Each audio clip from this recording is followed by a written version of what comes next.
What if I told you that Britain did not begin as an island? What if the story of the British people did not start with kings, castles, or even with a nation, but with ice, fire, and survival itself?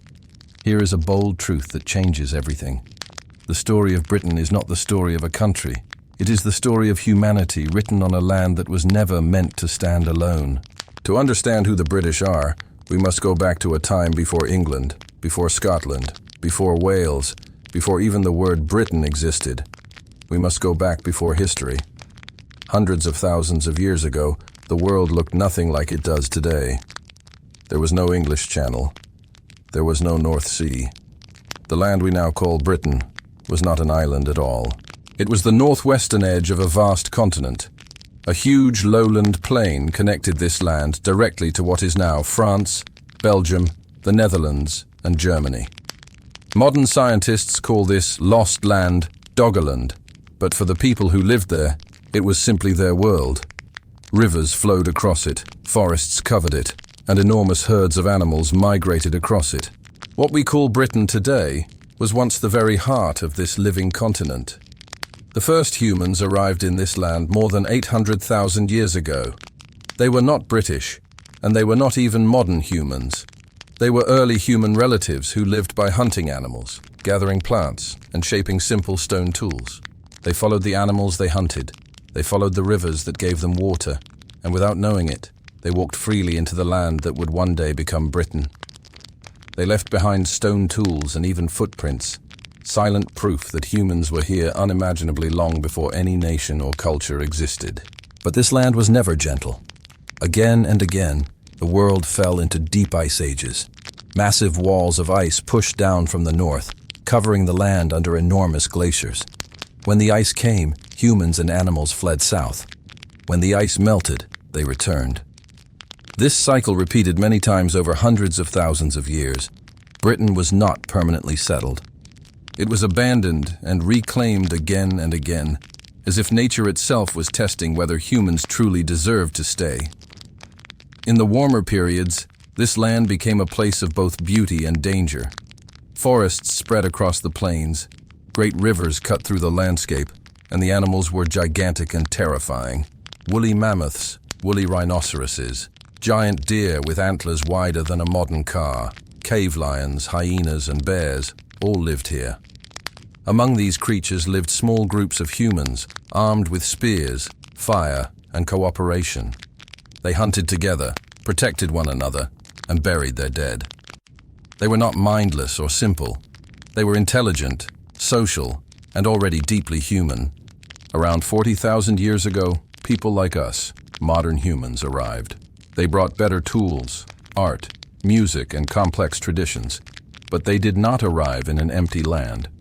Another kind of human already lived here, the Neanderthals. For thousands of years, these two kinds of humans shared the same world.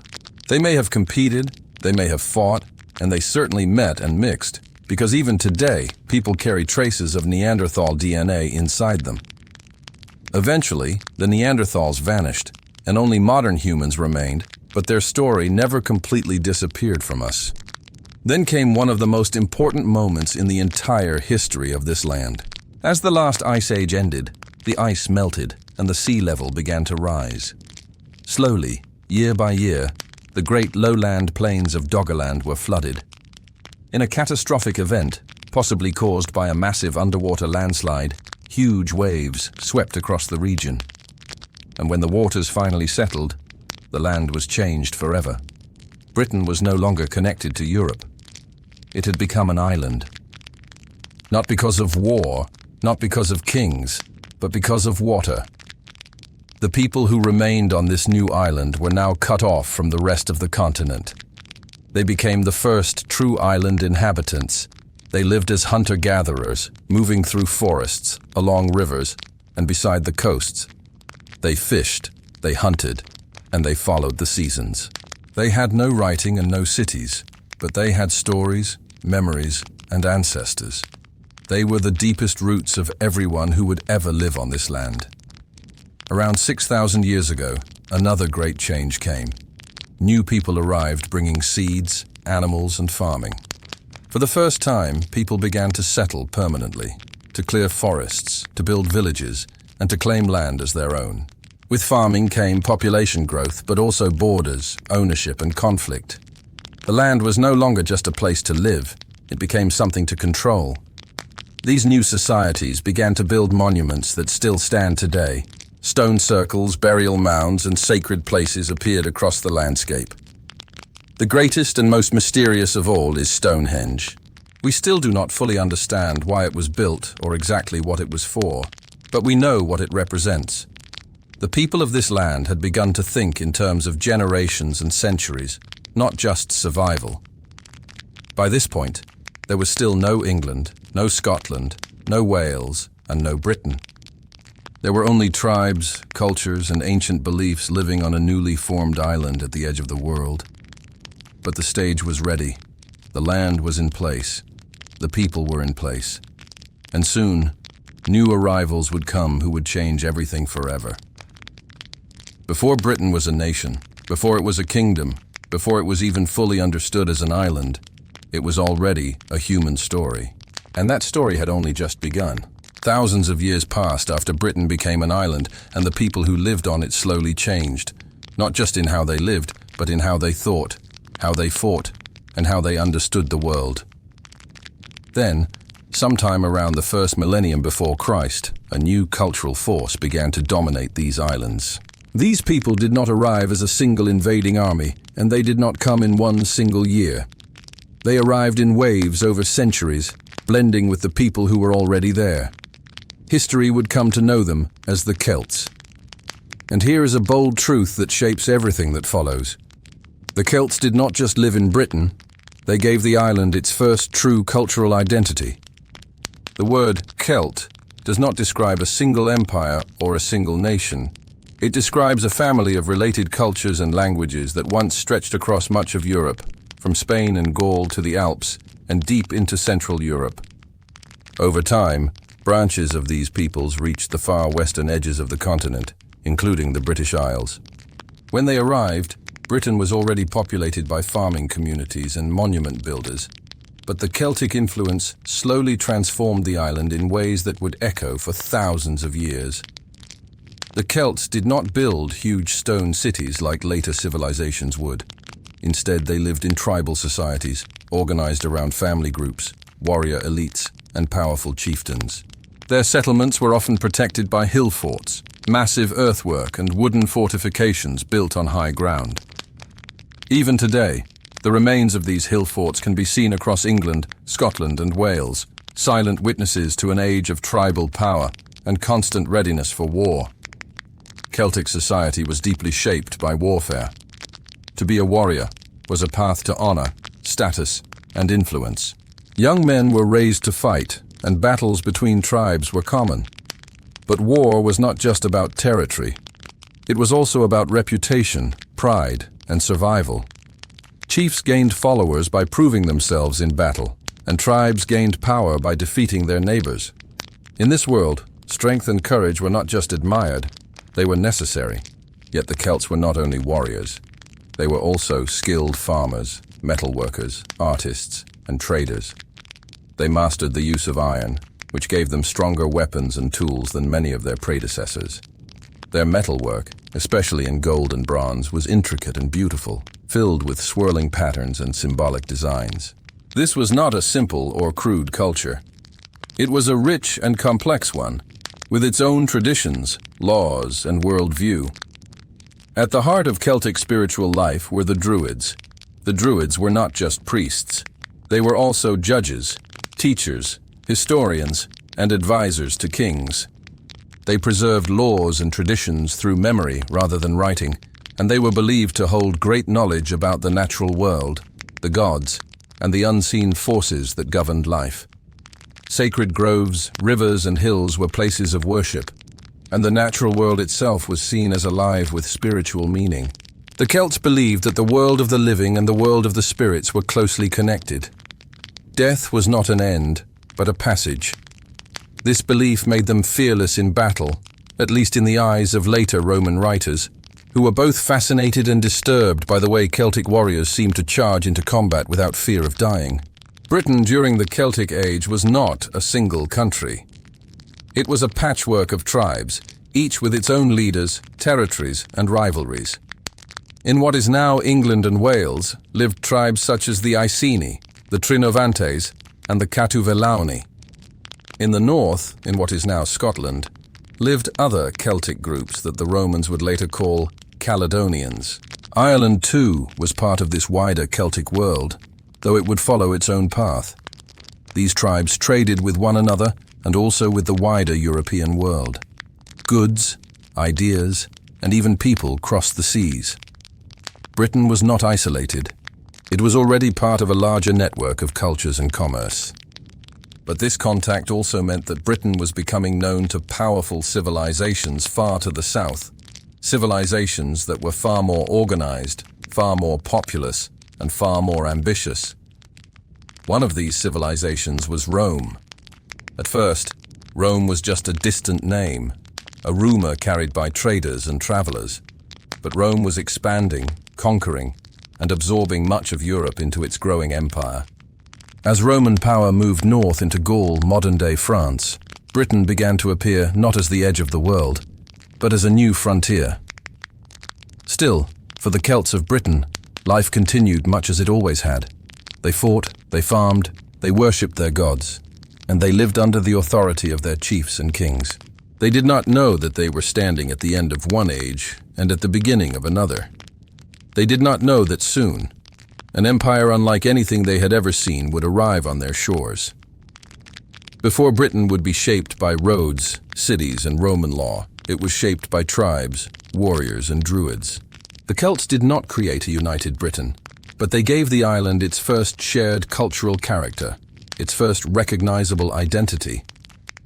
Long after they were conquered, their languages, legends, and spirit would continue to live on, especially in Wales, Scotland, and Ireland.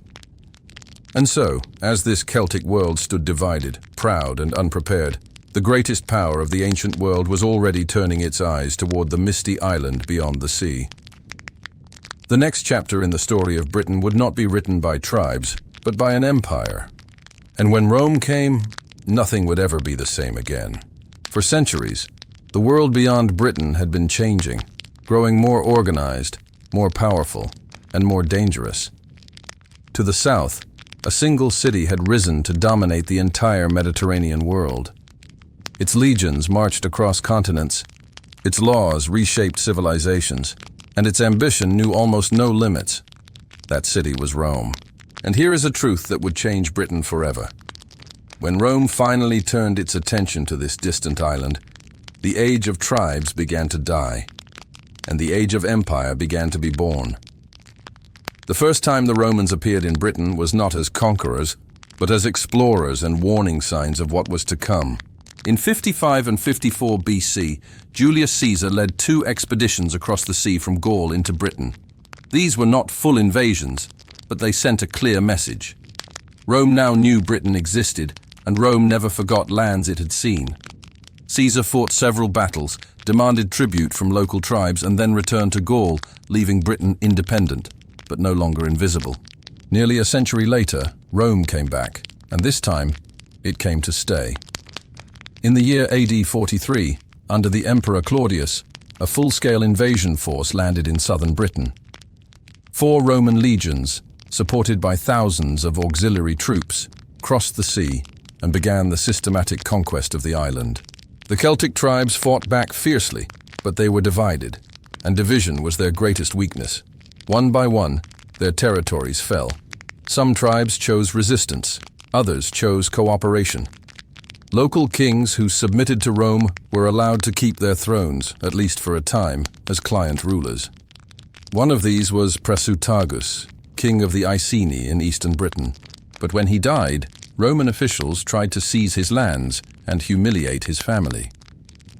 This sparked one of the most famous revolts in British history. In AD 60 or 61, his widow, Boudicca, rose in rebellion. She united several tribes and led a massive uprising against Roman rule. Roman towns were burned to the ground. Thousands of settlers and soldiers were killed. For a brief moment, it seemed as if Rome might be driven from the island. but the Roman response was ruthless. In a decisive battle, Boudicca's army was destroyed.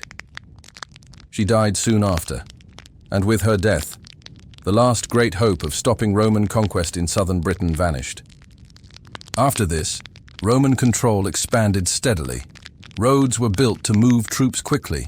Forts were constructed across the land. New cities rose where tribal settlements had once stood.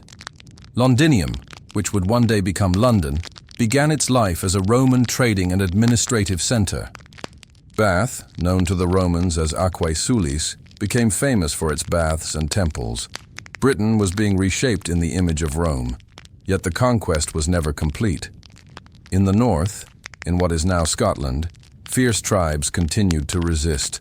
The Romans pushed northward again and again, but the land was hard, the people were stubborn, and the cost was high. Eventually, the Romans accepted that they could not fully control the far north. Instead, in the early 2nd century, under Emperor Hadrian, they built a massive wall across the island from west to east. Hadrian's wall was not just a defense, it was a statement. This is where Rome ends. Roman Britain was not just a military occupation. It was a profound cultural transformation. Over time, many Britons adopted Roman ways of life.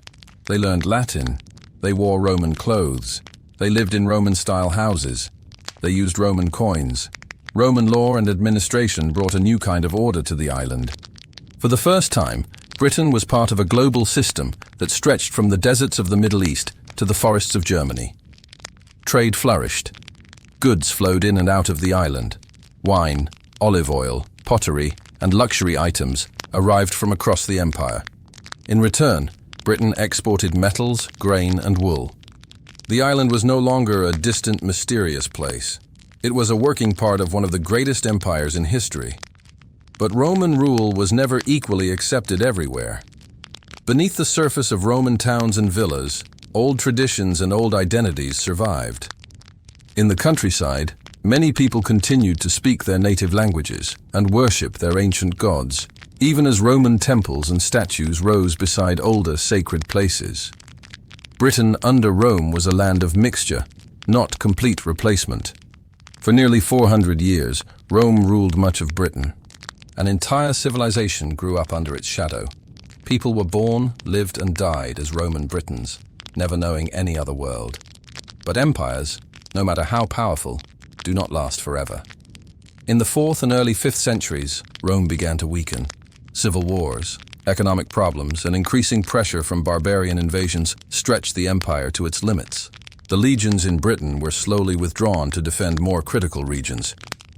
By around AD 410, Roman authority in Britain had effectively ended, and then, almost as suddenly as they had arrived, the Romans were gone. They left behind roads, walls, cities, and ruins. They left behind a changed people, no longer purely Celtic, not fully Roman, but something new. They also left behind a dangerous silence. Without the legions, Britain was exposed. The old defenses were falling apart. New enemies were already watching from across the sea. The age of Rome in Britain was over. But what followed would be even more violent, even more chaotic, and even more important to the birth of England and the British people.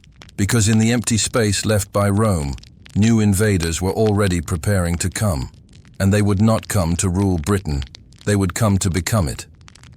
When the Roman legions left Britain, they did not leave behind peace. They left behind a vacuum. For nearly 400 years, Rome had been the shield, the law, and the backbone of the island's order. Now that shield was gone.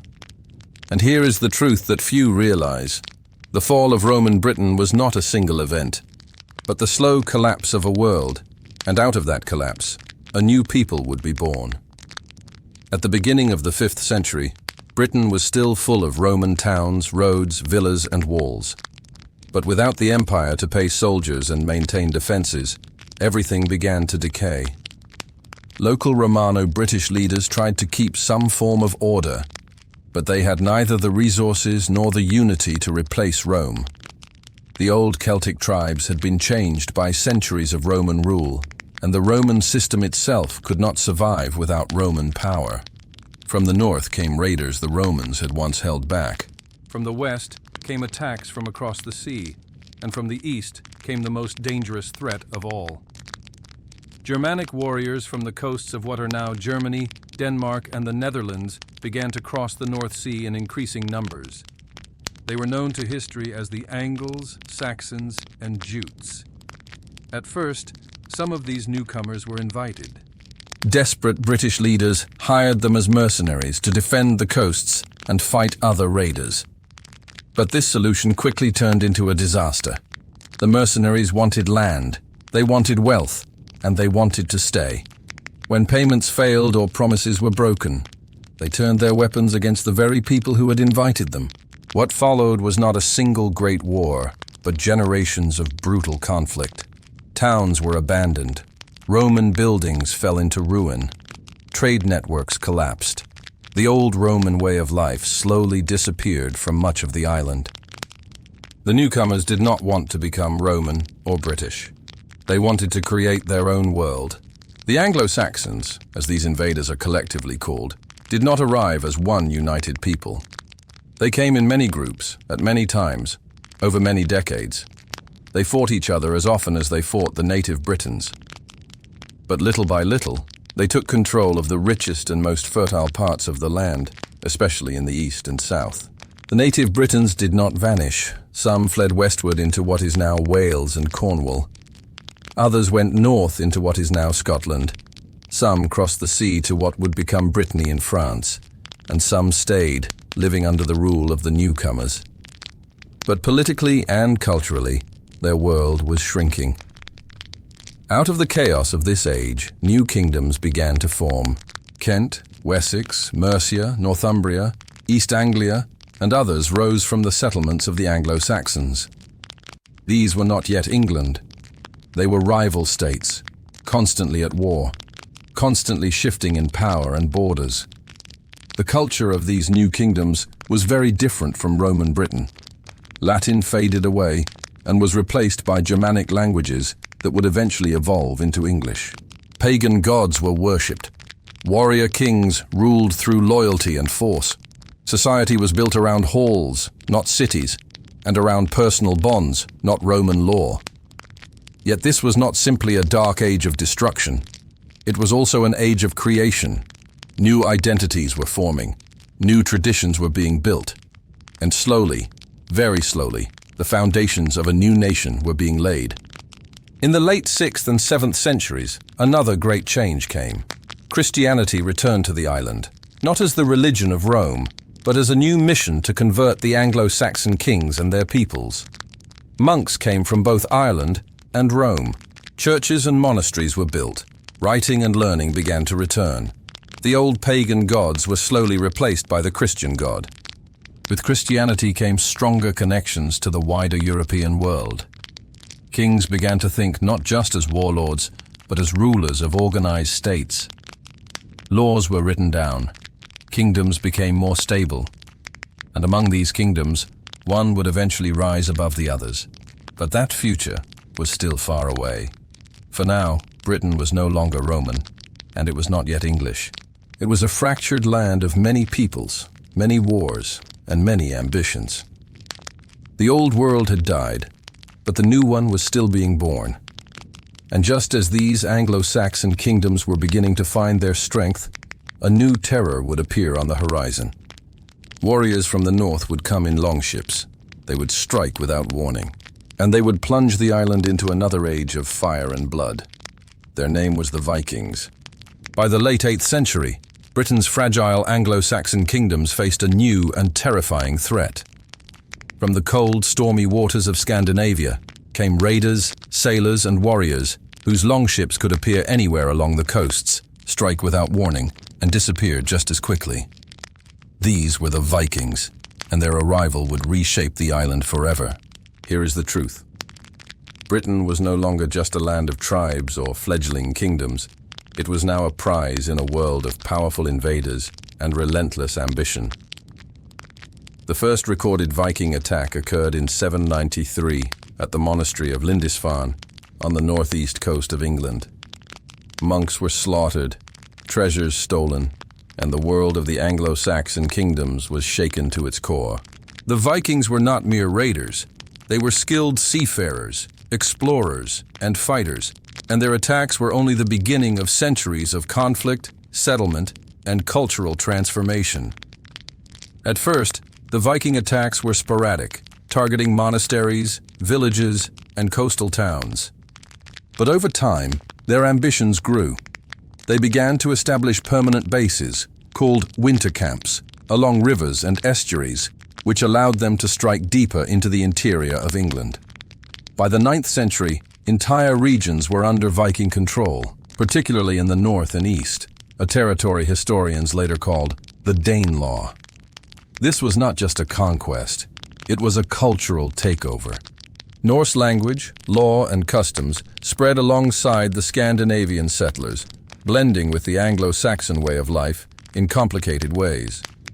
The Anglo-Saxon kingdoms were not passive in response. Kings such as Alfred of Wessex rose to prominence by resisting the Viking invasions with intelligence, strategy, and determination.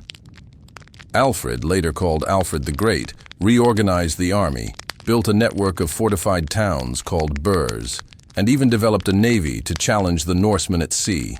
His efforts stabilized southern England and created the foundation for a unified English identity. While Alfred defended Wessex, other kingdoms like Northumbria, Mercia, and East Anglia were often overrun or forced to pay tribute to Viking rulers. The north of England and large parts of the east were settled by Scandinavians who established their own communities, intermarried with locals, and influenced agriculture, trade, and governance. Cities like York, known as Jorvik under Viking control, became centers of commerce and culture, a testament to the Vikings' ability not just to conquer, but to govern and thrive. This period of Viking activity lasted for more than a century.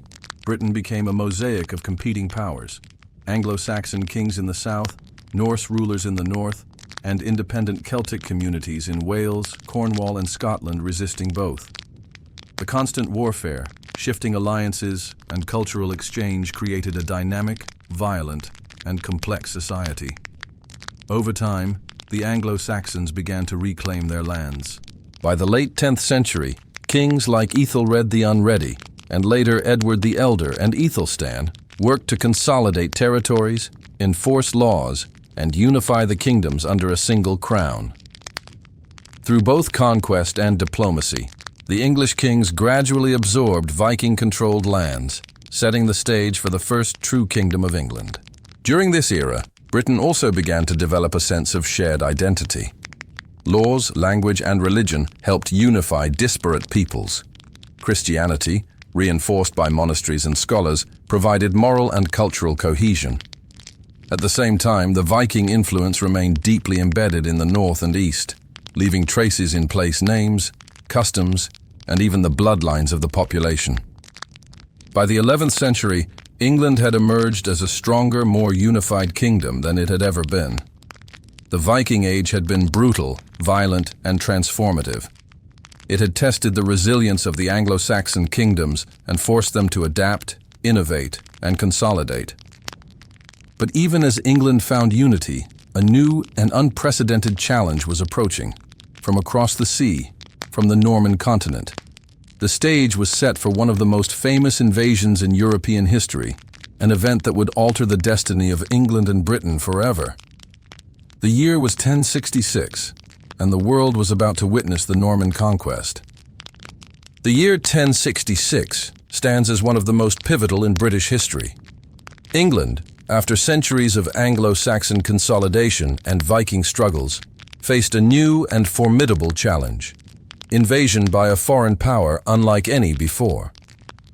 Across the English Channel, the Normans, descendants of Vikings who had settled in northern France, had grown into a powerful and organized force.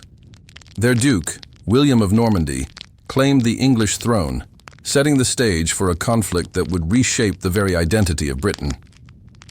The crisis began when King Edward the Confessor of England died in January 1066 without a clear heir.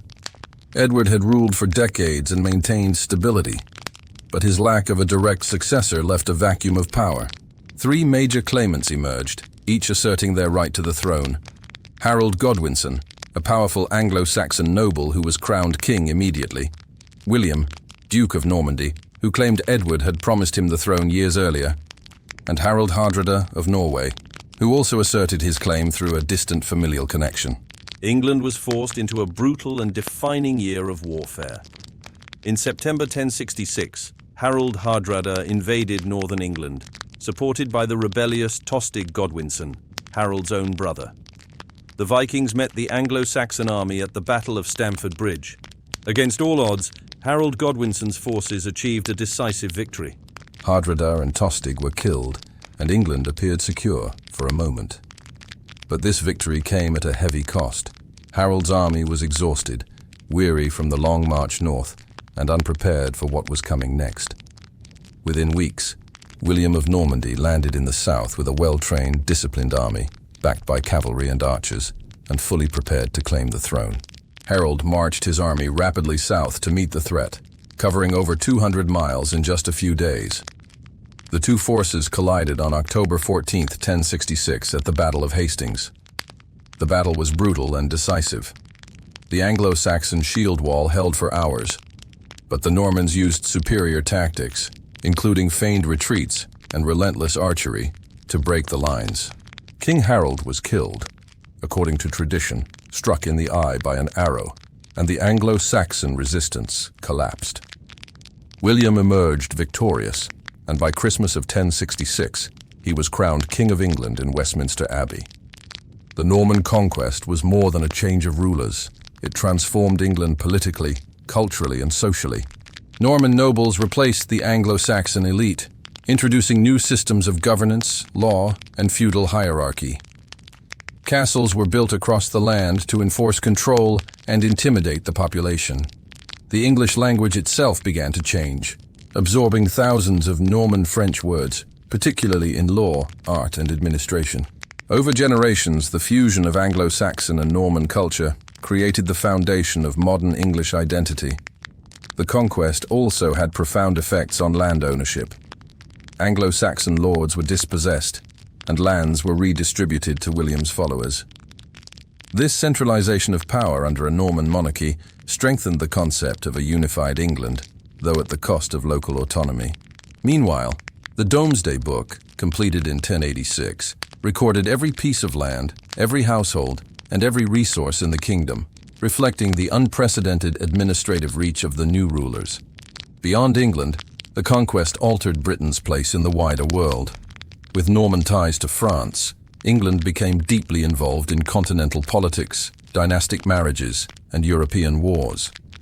The island was no longer an isolated realm of Anglo-Saxon tribes or Viking raiders. It was a player on a broader European stage, with influence and obligations that stretched far beyond its shores. Over the following decades, England stabilized under Norman rule, but the impact of 1066 would reverberate for centuries. The fusion of Anglo-Saxon resilience and Norman organization created a kingdom stronger, more centralized, and more prepared for the challenges of the medieval world. Britain was no longer just an island of tribes. It had become a kingdom with a clear political structure, a unifying identity, and a direct connection to the power struggles of Europe. As the Norman kings consolidated their power, the island faced a new set of challenges: rebellions, succession crises, and the ongoing need to defend its borders not only against internal unrest, but also against external threats from Scotland, Wales, and beyond. And while England grew stronger under Norman rule, the story of the people who would one day be called British was far from over. The stage was now set for the expansion of influence, the clash of cultures, and the rise of the political, military, and economic power that would eventually become the British Empire. Following the Norman conquest, England entered a new era of consolidation, conflict, and cultural fusion that would shape the identity of the British people for centuries to come. The Normans brought centralized government, castles, and a new aristocracy, but the land they ruled was far from unified.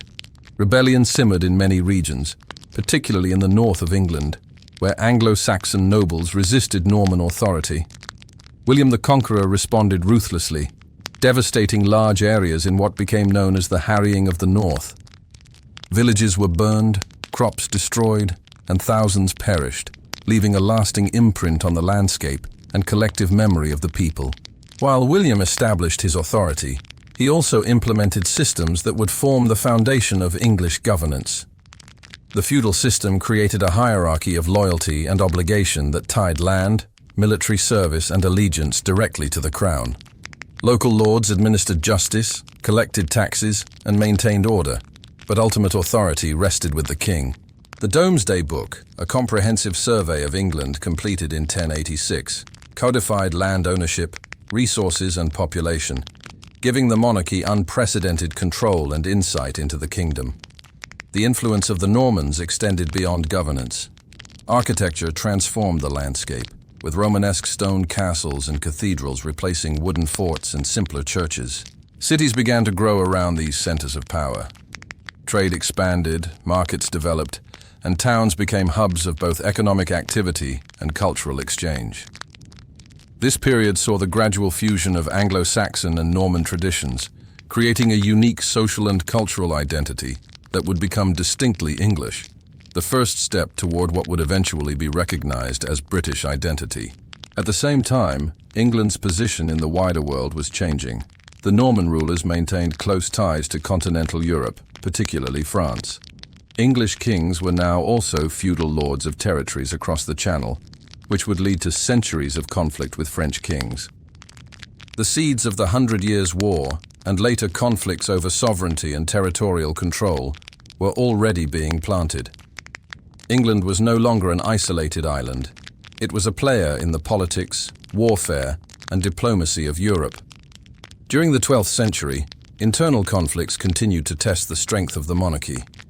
Henry I and Henry II consolidated power, reformed the justice system, and expanded royal authority, while simultaneously facing rebellion from barons and disputes with the church. The reign of Henry II, in particular, left a lasting legacy through legal reforms that established common law, a system still influential in the modern world. These developments strengthened governance, creating a more unified political structure capable of supporting expansion, trade, and military campaigns. Meanwhile, across the British Isles, relations with neighboring territories remained tense. Scotland, Wales, and Ireland were independent but increasingly influenced by Anglo-Norman expansion. Norman lords began to establish footholds in Wales and Ireland, either through conquest, alliances, or colonization. Wales resisted fiercely, maintaining strong local leadership and distinct cultural traditions. In Ireland, English lords initially arrived as mercenaries before establishing more permanent settlements, which would lay the groundwork for centuries of conflict and integration attempts. By the late 12th and early 13th centuries, England had emerged as a kingdom with growing influence, a centralized monarchy, and a strong aristocratic class loyal to the crown. The English kings increasingly saw themselves not only as rulers of a single nation, but as actors on a broader stage, responsible for territories across the British Isles and engaged in the complex politics of Europe.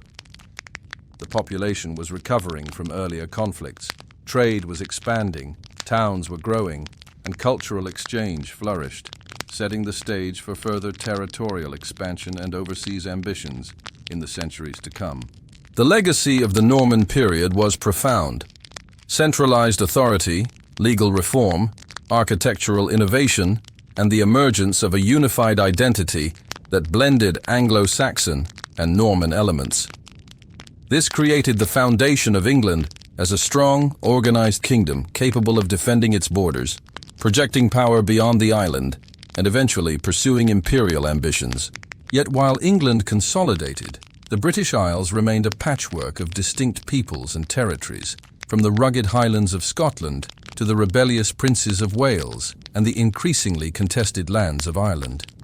These internal and external tensions would continue to shape the evolution of the island's political, social, and cultural landscape for centuries. By the end of the Norman and early Plantagenet period, England had transformed from a land of fragmented kingdoms into a centralized state with growing ambitions. Its borders were still contested, its neighbors wary, and its rulers constantly negotiating the balance of power. But the stage was set for an England that would not only survive centuries of warfare, but would eventually become the nucleus of a global empire. By the late 13th century, England had grown into a kingdom with increasingly defined borders, a centralized monarchy, and a population that was more unified than it had ever been. Yet this period was far from peaceful. Power struggles, both internal and external, continued to shape the trajectory of the island and its people. One of the most significant developments during this era was the tension between the monarchy and the nobility, a struggle that would ultimately transform governance and lay the groundwork for the English constitutional system. King John, who ruled from 1199 to 1216, faced a series of political disasters that culminated in the creation of the Magna Carta in 1215. The Magna Carta was more than a list of demands by rebellious barons. It was a revolutionary assertion that even the king was subject to the law. It guaranteed certain rights, limited royal authority, and introduced principles that would influence English governance for centuries. While initially intended to address immediate grievances, it planted the seeds for the concept of accountability and shared governance, a crucial step in the evolution of what would become modern Britain. During the same period, England's relationship with neighbouring territories remained contentious. Wales resisted Anglo-Norman control fiercely, with native princes like Llywelyn the Great maintaining strongholds and asserting independence. England mounted campaigns to subdue Wales, eventually establishing a system of marcher lordships along the border, blending military control with feudal governance. Meanwhile, Scotland, under leaders like Alexander III, successfully resisted English domination, preserving its independence and fostering a distinct cultural and political identity that would continue to define northern Britain. Ireland, on the other hand, saw increasing intervention by English lords, beginning centuries of complex and often violent colonial interactions. Internationally, the English monarchy also became increasingly involved in continental conflicts. English kings held lands in France, particularly Normandy and Aquitaine, which led to continuous disputes with French monarchs. These territorial conflicts set the stage for future wars that would have profound effects on the identity and ambitions of England as a nation. At the same time, trade and commerce flourished, connecting England to broader European markets. Wool became a cornerstone of the economy, towns grew around markets and ports, and merchants began to gain influence alongside the traditional aristocracy. The 14th century brought further challenges that tested the resilience of England and its people. The Hundred Years' War, beginning in 1337, was a prolonged conflict with France over territorial claims and succession rights. This war, which lasted intermittently for over a century, fostered a sense of national identity among the English, as soldiers and civilians alike rallied under the banner of the king against a common external enemy. Legendary figures such as Edward the Black Prince and later Henry V became symbols of courage and military skill, while battles like Agincourt in 1415 demonstrated the growing effectiveness of English armies and the importance of strategy and technology, including the longbow. Yet the 14th century also brought great hardship. The Black Death struck England in 1348-1350, killing an estimated one-third of the population. Entire communities were devastated, labor shortages disrupted agriculture and trade, and social structures were strained. Despite the horror, these crises accelerated social change. Peasants demanded better conditions, wages rose, and traditional feudal hierarchies began to loosen. These shifts would have long-term consequences for governance, economic development, and the emerging sense of English society. Meanwhile, in Scotland and Wales, resistance continued. Scotland, following victories at battles such as Bannockburn in 1314 under Robert the Bruce, maintained its independence despite repeated English campaigns. Wales, after a series of uprisings including those led by Owain Glyndwr in the early 15th century, remained largely outside direct English control, though the Crown maintained influence over border regions. These ongoing conflicts fostered a sense of English identity defined in contrast to its neighbours, a theme that would recur throughout British history. By the end of the Middle Ages, England had become more than a collection of territories ruled by a monarchy. It had developed centralized governance, a distinct legal system, and a sense of national identity forged through war, rebellion, and survival. trade, towns, and commerce created a dynamic society that was increasingly literate, organized, and connected to the wider world. Yet the island remained divided in many ways, with Scotland, Wales, and Ireland maintaining their own identities and often resisting English authority. The stage was now set for a period of consolidation and overseas expansion. The Tudor dynasty, which would rise to power in the late 15th century, inherited a kingdom that was politically more stable, economically stronger, and culturally more unified than it had been for centuries. These foundations would allow England to eventually look beyond its shores, beginning the first steps toward what would centuries later become the British Empire. The story of the British people, forged through invasion, conquest, resistance, and adaptation, was far from over. With each century, the island grew stronger, more organized, and more aware of its place in the world. And as England prepared to emerge from the turmoil of the Middle Ages, a new era of exploration, ambition, and global influence was on the horizon. By the late 15th century, England had survived centuries of invasion, rebellion, and internal conflict, and it stood on the threshold of transformation. The Middle Ages were ending, and the Renaissance was beginning to sweep across Europe, bringing new ideas, technologies, and ambitions. For England, this period would not only consolidate internal power, but also set the stage for the first steps toward overseas exploration and the eventual creation of the British Empire. The conclusion of the Wars of the Roses in 1487 marked a turning point. This series of dynastic conflicts between the houses of Lancaster and York had devastated the nobility, weakened traditional rivalries, and ultimately paved the way for the rise of the Tudor dynasty. Henry VII emerged as king, bringing relative stability to England after decades of civil war. He strengthened royal authority, reformed finances, and fostered a sense of national unity that had been fractured for centuries. This period of consolidation allowed England to focus on broader ambitions, including trade, exploration, and influence abroad. One of the most transformative aspects of the Tudor era was the expansion of naval power. England's geography as an island nation meant that control of the seas was essential for defense, trade, and exploration. The monarchy invested in shipbuilding and navigation, laying the foundations for a navy that would one day dominate the oceans. The development of stronger, more maneuverable ships, combined with advances in navigation, allowed English explorers to venture further than ever before, seeking new lands, trade routes, and resources. Simultaneously, the English economy was evolving. Trade with continental Europe increased, particularly in wool, cloth, and other valuable commodities. Merchants gained influence, towns grew, and England became more commercially sophisticated.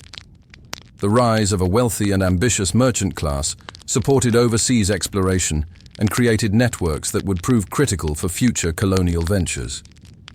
Culturally, the Renaissance brought renewed interest in learning, science, and the arts. Scholars and inventors introduced ideas from continental Europe, and literacy began to spread beyond the elite. Printing presses facilitated the dissemination of knowledge, including maps, navigational guides, and classical texts that inspired a new generation of explorers and leaders. The English people were beginning to see themselves not just as island dwellers, but as participants in a wider, interconnected world. Religiously, the early Tudor period remained tied to the Catholic Church, but the stage was being set for dramatic change. The Reformation, which would sweep across Europe in the 16th century, challenged the authority of the Pope and the traditional religious structures that had dominated England for centuries. This movement would have profound implications for governance, culture, and national identity, ultimately intertwining religion with the ambitions of the state in ways that would shape the British people for generations. As England stabilized internally and developed its naval and economic strength, the monarchy began to cast its eyes outward. The successes of Spanish and Portuguese explorers across the Atlantic and around Africa demonstrated that the world was far larger than previously imagined, and that immense wealth and influence awaited those who dared to venture beyond Europe. English rulers, inspired by these examples, began to sponsor expeditions that would chart new territories, establish trade links, and test the limits of England's power. One of the most famous figures of this period was John Cabot, an Italian navigator sailing under the English flag. In 1497, Cabot reached the coast of North America, a discovery that would later serve as a stepping stone for England's claims in the New World. Though immediate colonization did not follow, Cabot's voyages marked the beginning of England's long engagement with overseas exploration, a process that would gradually transform England from a regional power into a global player. By the end of the 15th century, England had become a more cohesive and capable kingdom than at any time since the Norman conquest. The monarchy had centralized authority, trade and commerce were growing, naval power was increasing, and ideas from across Europe were beginning to shape English society. The people were no longer solely defined by their local kingdoms, villages, or regions. They were part of an island nation with ambitions, connections, and the potential to influence the wider world. The stage was now set for the Tudor monarchs, particularly Henry VIII and Elizabeth I, to transform England into a maritime power with the capacity for exploration, colonization, and empire building.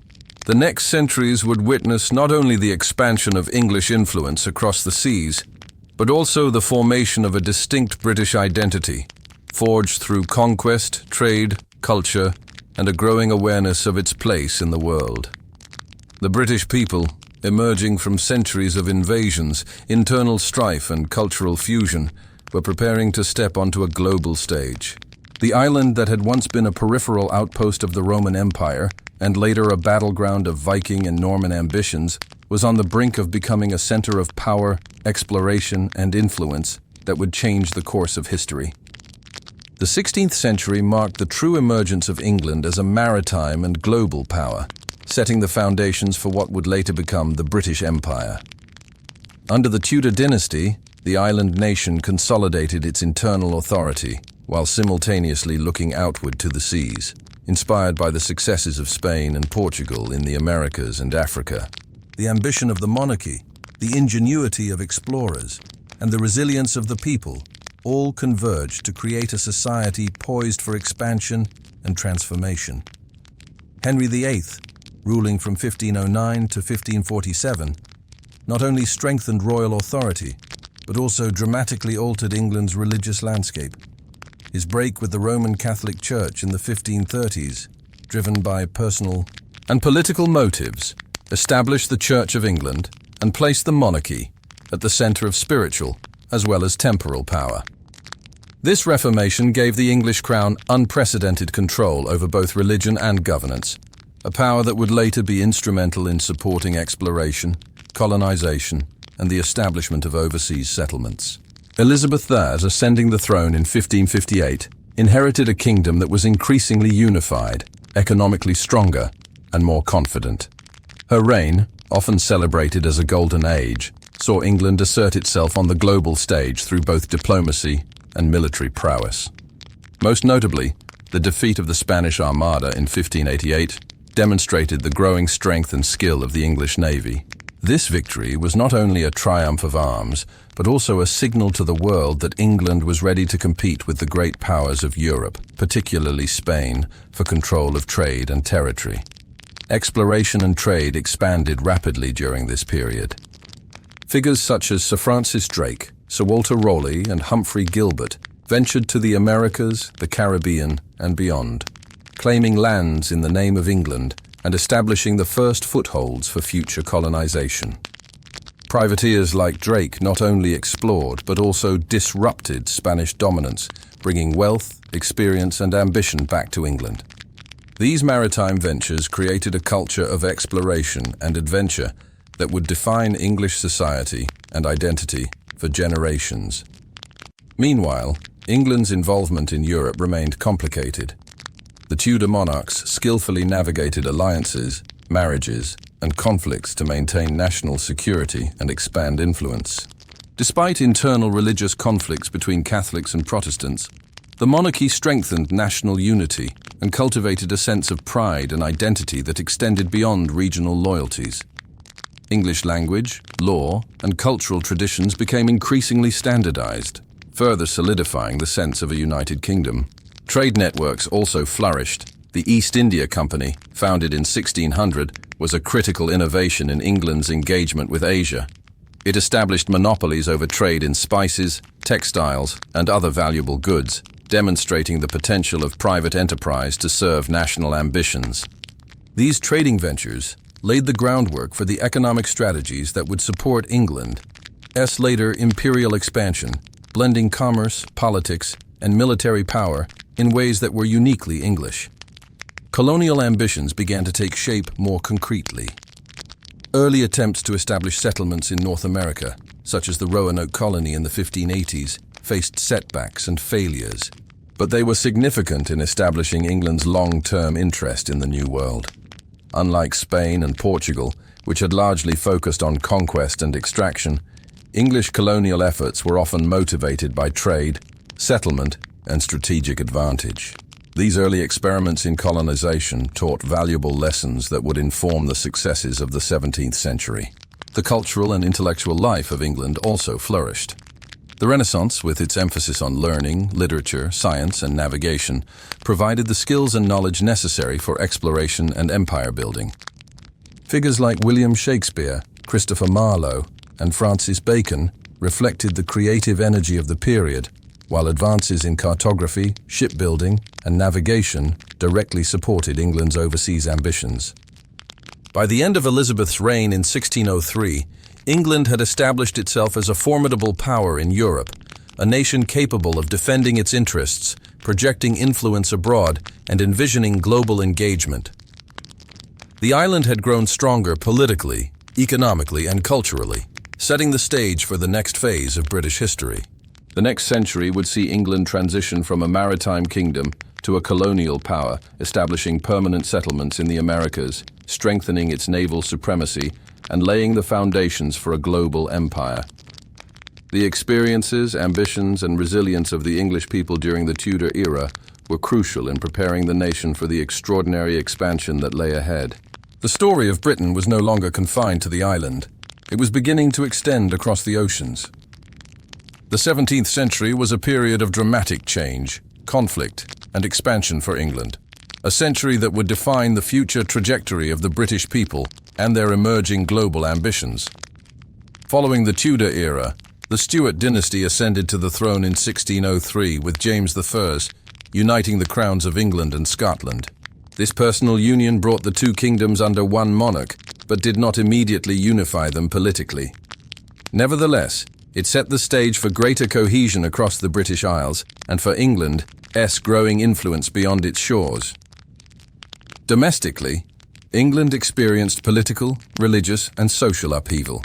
The Stuart kings, particularly James I and his son Charles I, faced mounting tension with Parliament over issues of taxation, governance, and the limits of royal authority. Religious conflict between Protestants and Catholics also intensified, as fears of plots and persecution fueled mistrust. These disputes culminated in the English Civil War, 1642-1651, a conflict that pitted royalists loyal to the king against parliamentarians who sought greater political power for representative institutions. The war fundamentally altered the balance of power in England and introduced the radical idea that a monarch could be held accountable by the people. The Civil War reached a climax with the execution of Charles I in 1649, an unprecedented event in English history. For a brief period, England became a republic under the rule of Oliver Cromwell, the Lord Protector. While Cromwell's rule was authoritarian, it also demonstrated the increasing power of Parliament and the people in shaping governance. The monarchy was eventually restored in 1660 under Charles II, but the lessons of the Civil War endured, influencing the evolution of constitutional monarchy and limiting absolute royal power. While England grappled with internal turmoil, its focus on overseas expansion and maritime power grew stronger. The 17th century saw the establishment of permanent colonies in North America, including Jamestown in 1607 and Plymouth in 1620. These settlements were often difficult to maintain, facing harsh winters, disease, and conflict with indigenous peoples, yet they marked the beginning of England's permanent presence in the New World. The colonies were motivated by trade, religious freedom, and strategic advantage, and they laid the foundation for what would eventually become the English colonial system. Trade with Asia and Africa expanded through chartered companies, most notably the East India Company, which began to exert influence across the Indian subcontinent. English merchants established trading posts, forged alliances, and sometimes engaged in military action to protect commercial interests. This period also saw the growth of England's participation in the transatlantic slave trade, a brutal and highly profitable enterprise that fueled colonial economies in the Americas and enriched English merchants and investors. Naval power continued to be a defining feature of England's development. The Royal Navy was modernized and expanded, enabling the defense of trade routes and the assertion of influence over the seas. Engagements with the Dutch and Spanish, including the Anglo-Dutch Wars, reflected England's determination to secure maritime supremacy and protect its growing overseas interests. These conflicts also honed military and logistical capabilities that would prove critical in the following century of imperial expansion. Culturally and intellectually, the 17th century was vibrant. The scientific revolution reached England with figures like Isaac Newton, Francis Bacon, and Robert Boyle, whose discoveries in physics, mathematics, and chemistry transformed the way people understood the world. Advances in navigation, shipbuilding, and cartography directly supported England's capacity to explore and control distant territories. At the same time, literature and the arts flourished, reflecting both the turmoil and the creativity of the age. By the end of the century, England had emerged from civil war, religious strife, and political upheaval as a nation more unified, more experienced in governance, and increasingly assertive on the global stage. The combination of strong maritime power, expanding trade networks, permanent colonies, and intellectual innovation positioned England to become a dominant force in the coming era. The 17th century also laid the foundation for British identity. The union of crowns, the evolution of constitutional monarchy, and the experiences of war, trade, and exploration fostered a sense of a people connected not only by geography, but also by culture, language, and ambition. England was now ready to transition from a powerful European kingdom into the early stages of a global empire, with the British people extending their influence across oceans and continents. The next century would see these foundations tested and expanded, as England, and later Britain, asserted control over territories in the Americas, Asia, and Africa, solidifying its position as a maritime and colonial power and beginning the era that would be known as the British Empire. The 18th century was a defining era for Britain, a period in which the island nation transformed from a regional power into a global empire with influence stretching across continents. Following the turbulence of the 17th century, including civil wars, the execution of a king, and the establishment of constitutional monarchy, England, now formally united with Scotland in 1707 as the Kingdom of Great Britain, entered a period of political stability, economic expansion, and overseas ambition that would shape the modern world. The Acts of Union in 1707 were a milestone, merging the parliaments of England and Scotland while retaining distinct legal systems and cultural identities. This union strengthened the British state, consolidated resources, and created a platform for coordinated expansion. The newly united kingdom now had a larger population, greater economic capacity, and more centralized political authority, enabling it to project power beyond the British Isles more effectively than ever before. Overseas expansion accelerated during this century, particularly in North America, the Caribbean, and India. Britain established permanent colonies along the eastern seaboard of North America, including the thriving settlements of Massachusetts, Virginia, and Pennsylvania.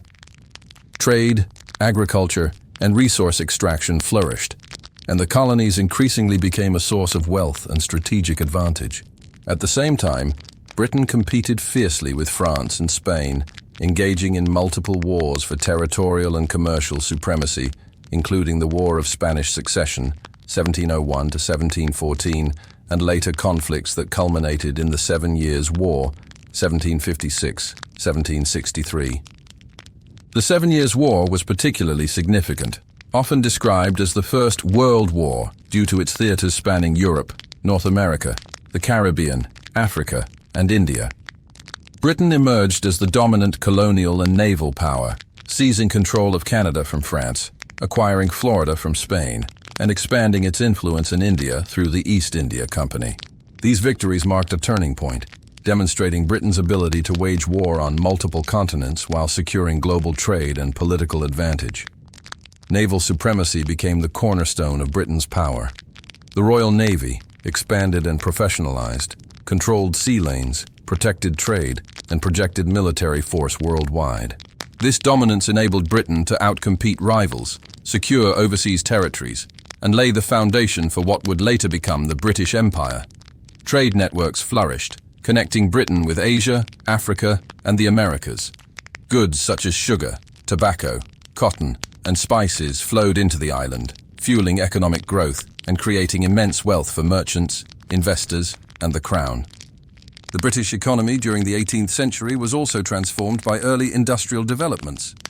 Cottage industries, mechanized production, and improvements in transportation allowed goods to be produced and moved more efficiently than ever before.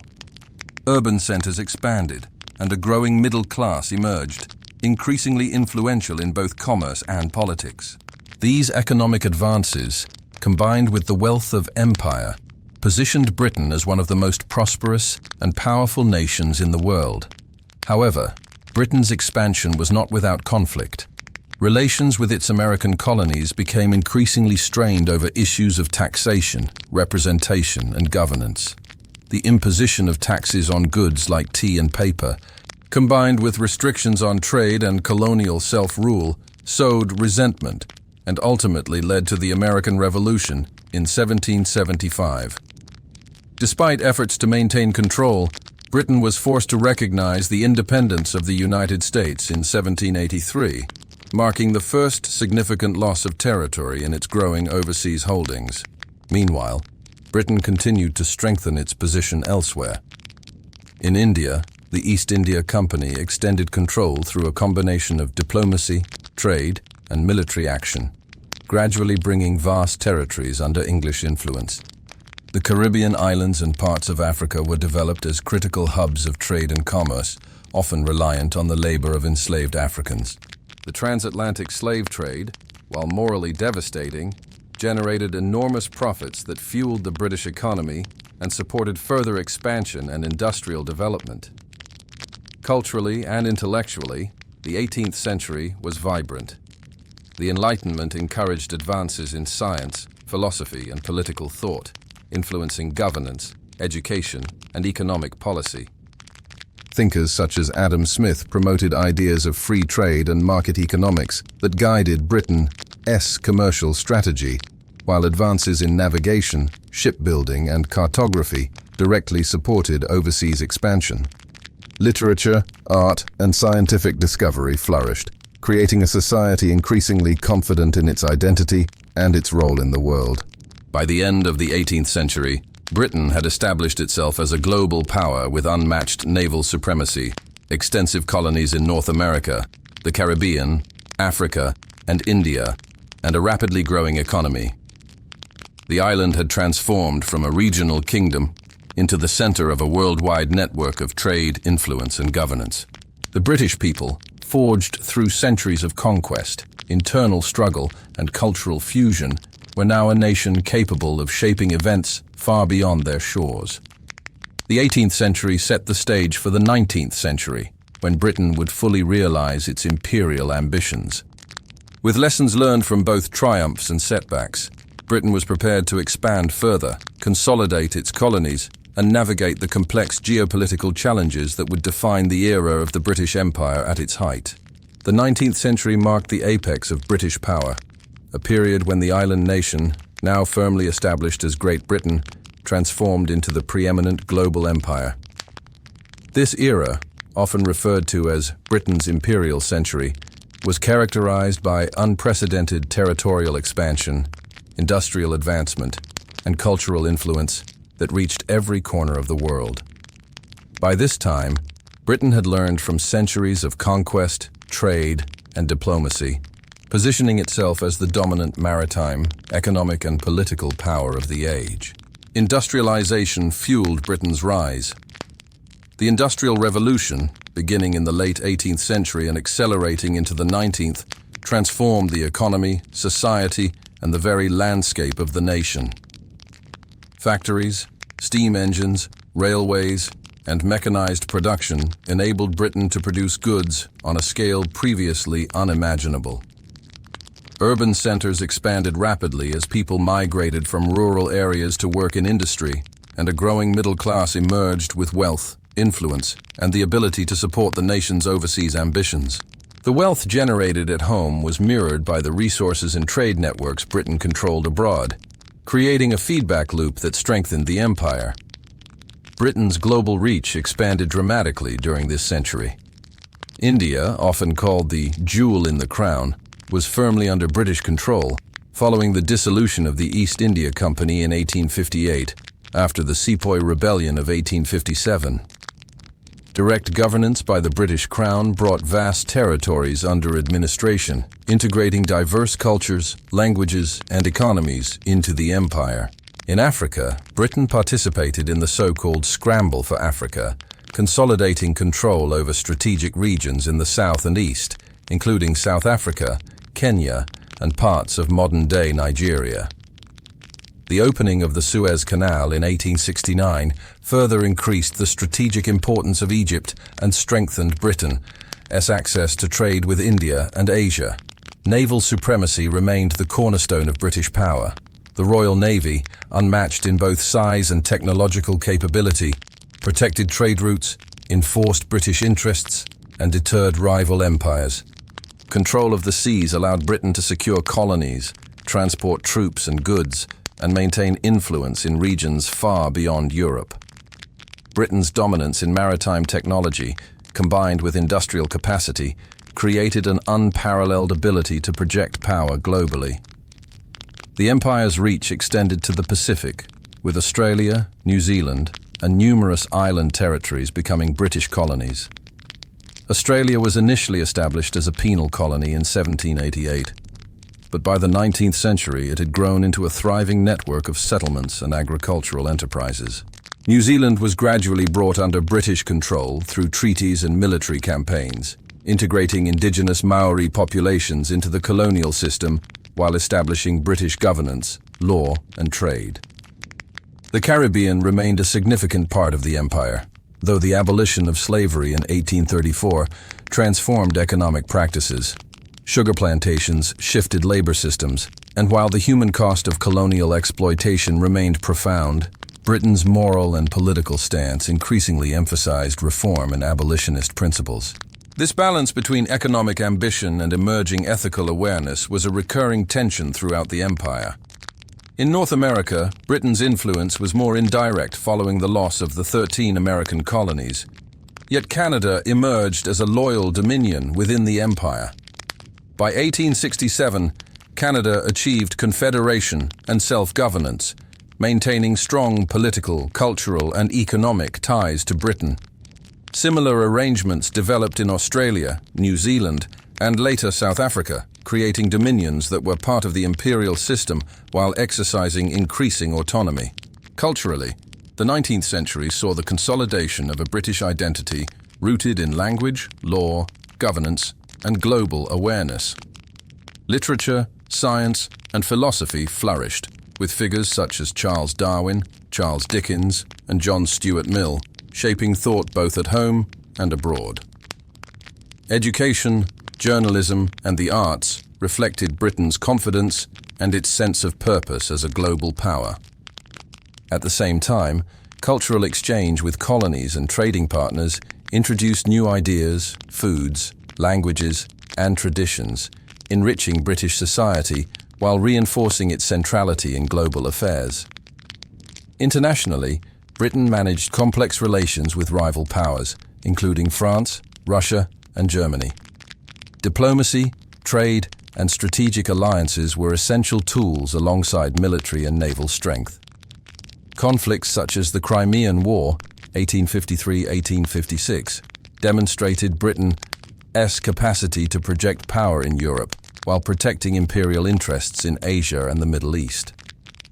Meanwhile, competition with other European empires encouraged technological innovation, military modernization, and careful geopolitical planning. By the end of the 19th century, Britain controlled vast territories spanning every inhabited continent. Its colonies, dominions, and protectorates formed a global network unparalleled in history, with the sun truly never setting on the empire. Economic wealth, naval supremacy, industrial innovation, and cultural influence combined to make Britain the preeminent global power. The British people, forged through centuries of internal consolidation, exploration, and adaptation, now exercised influence across oceans, continents, and cultures in ways their ancestors could scarcely have imagined. The 19th century not only represented the height of British territorial and economic dominance, but also solidified the global legacy of Britain. It laid the foundations for modern trade networks, legal systems, cultural exchange, and political institutions. Yet beneath this power, tensions, economic, social, and political, were already emerging that would shape the challenges of the 20th century and the eventual transformation of the British Empire. The 20th century was a period of dramatic transformation for Britain, marked by both the height and the gradual decline of its global empire. At the dawn of the century, Britain remained the world's leading power, with vast colonial holdings spanning Africa, Asia, the Pacific, and the Caribbean. Its navy dominated the seas, trade networks connected continents, and London was the financial center of the world. Yet the century would test the empire like never before, challenging its military, economic, and political strength while reshaping the identity of the British people. Britain entered World War I in 1914 as a central participant among the Allied powers. The empire's colonies and dominions provided crucial resources, troops, and support. Over 2.5 million men from Canada, Australia, New Zealand, India, and other territories served in the war, often making the ultimate sacrifice on battlefields in Europe, the Middle East, and Africa. Despite military successes, the war inflicted devastating losses, both human and economic, and revealed the vulnerabilities of maintaining an empire spanning the globe. The aftermath of World War I brought both opportunities and challenges. Britain gained new territories through the Treaty of Versailles and other agreements, including mandates in the Middle East, such as Palestine, Iraq, and Transjordan, expanding its influence in strategic regions. At the same time, the war had accelerated nationalist movements in many colonies, and the desire for self-governance grew stronger. Ireland, after a long struggle for independence, was partitioned in 1921, with the southern portion forming the Irish Free State, a self-governing dominion, while Northern Ireland remained part of the United Kingdom. The interwar period was marked by economic difficulties and rising geopolitical tensions. The Great Depression of the 1930s strained Britain's economy, creating social unrest and limiting its ability to fully support or expand its empire. Meanwhile, the rise of Germany, Italy, and Japan as militaristic powers challenged Britain's global position. As Europe moved toward another large-scale conflict, Britain relied on its colonies and dominions for both manpower and resources, demonstrating the continued importance of imperial connections. World War II tested Britain in ways that reshaped the empire permanently.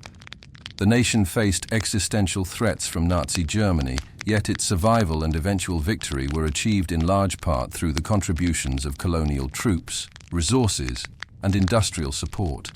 India, Africa, the Caribbean, Canada, Australia, and New Zealand all played critical roles in the war effort, reinforcing both the strategic value and the complexity of governing a global empire. Victory in 1945 came at a tremendous cost. Britain was economically exhausted, heavily indebted, and its global dominance was increasingly challenged by emerging superpowers, the United States and the Soviet Union. The post-war period accelerated decolonization. India and Pakistan gained independence in 1947, marking the beginning of the end for British colonial rule in Asia. Over the next 2 decades, countries across Africa, the Caribbean, and the Pacific gradually achieved sovereignty, often through negotiation but sometimes through conflict. The Suez Crisis of 1956 highlighted Britain's diminished global power. signaling that it could no longer act unilaterally on the world stage as it had in previous centuries. Despite the loss of direct political control, Britain maintained strong cultural, economic and political ties with many former colonies through the Commonwealth. The British monarchy, parliamentary institutions and legal systems continued to influence newly independent nations, while the English language became a global lingua franca. Modern Britain itself became increasingly diverse, reflecting centuries of migration from former colonies, bringing new cultures, religions and traditions to the island. The latter half of the 20th century also saw Britain navigating its role in a rapidly changing international system. It joined NATO in 1949, participated in United Nations initiatives, and maintained strategic alliances to preserve influence without relying solely on colonial holdings. Technological advances, industrial adaptation, and a focus on diplomacy allowed Britain to remain a significant global player even as its territorial empire receded. Culturally and socially, Britain's identity evolved. The legacy of empire, its literature, language, education, and governance, continued to shape both domestic life and international relations. Migration from former colonies transformed cities like London, Birmingham, and Manchester into multicultural centers, reflecting a global heritage. At the same time, Britain grappled with the moral and historical implications of colonialism, slavery, and imperial exploitation, prompting reflection, reform, and reconciliation. By the end of the 20th century, the British Empire had largely transitioned into a commonwealth of independent nations, with only a handful of overseas territories remaining under British control. The handover of Hong Kong to China in 1997 symbolized the end of the era of direct imperial rule. Yet the influence of Britain, through language, culture, law, trade and diplomacy, remained significant worldwide. The story of the British people, shaped over centuries of conquest, governance and exploration, had evolved from a regional kingdom into a nation whose legacy was truly global. The 20th century thus represents both the culmination and transformation of British power. From commanding an empire on which the sun never set to navigating a world of independent nations and superpower rivalry, Britain adapted to changing realities while maintaining its unique cultural and historical identity. The foundation laid over centuries of expansion, exploration, and consolidation continued to shape the nation, setting the stage for the Britain of the 21st century, a country with a global presence, a diverse population, and a history intertwined with the modern world.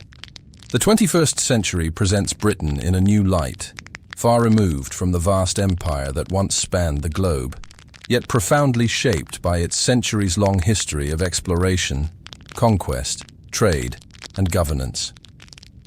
Today, the United Kingdom is a modern, multicultural nation, a blend of tradition and innovation, with its people and culture reflecting the legacies of centuries of empire. Understanding Britain in the 21st century requires looking at how its history has influenced its identity, global role, and society. Geographically, the United Kingdom occupies the British Isles, sharing a land border only with the Republic of Ireland. Beyond these shores, Britain retains 14 overseas territories, from Gibraltar in the Mediterranean to the Falkland Islands in the South Atlantic. These territories are remnants of the once mighty empire, serving as strategic, economic, and cultural links to Britain's imperial past. While the empire is no longer territorial in scope, its influence persists through the Commonwealth of Nations, an association of 55 countries, many of which retain the British monarch as head of state or maintain close political, economic, and cultural ties with Britain. Modern Britain's political system reflects centuries of evolution. The constitutional monarchy and parliamentary democracy embody lessons learned from civil wars, revolutions, and reforms that defined the 17th and 18th centuries. Power is now shared between an elected parliament and the monarchy, balancing tradition with democratic governance. This system, once forged to manage internal tensions, has allowed Britain to adapt to contemporary challenges, including devolution of power to Scotland, Wales, and Northern Ireland, ensuring a unified yet flexible national structure. Economically, Britain remains a global hub. London serves as one of the world's foremost financial centers, connecting international trade, banking, and investment. The economy has shifted from industrial production to services, technology, and finance, yet trade and commerce remain deeply embedded in the nation's identity, a reflection of centuries of mercantile tradition, colonial networks, and maritime enterprise.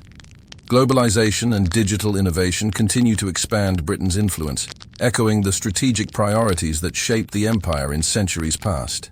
Culturally, Britain is a microcosm of the world.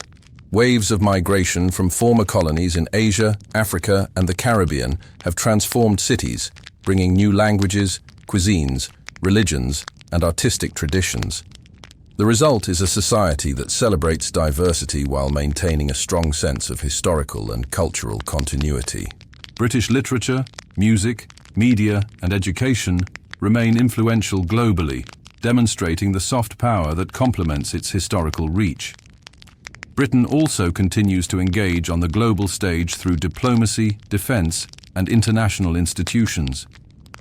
As a permanent member of the United Nations Security Council and a key NATO ally, Britain projects influence through alliances rather than territorial control. Its foreign policy often reflects a balance between historical connections, economic interests, and global security concerns, demonstrating the evolution from an empire reliant on colonies to a nation shaping global affairs through partnership and negotiation. The legacy of empire is both celebrated and scrutinized in modern Britain. Museums, literature, and education commemorate achievements in exploration, trade, and governance, while public discourse also confronts the darker aspects of colonialism, including slavery, exploitation, and conflict. This dual awareness has fostered a national identity that is reflective, resilient, and increasingly inclusive, acknowledging history while adapting to contemporary values and expectations.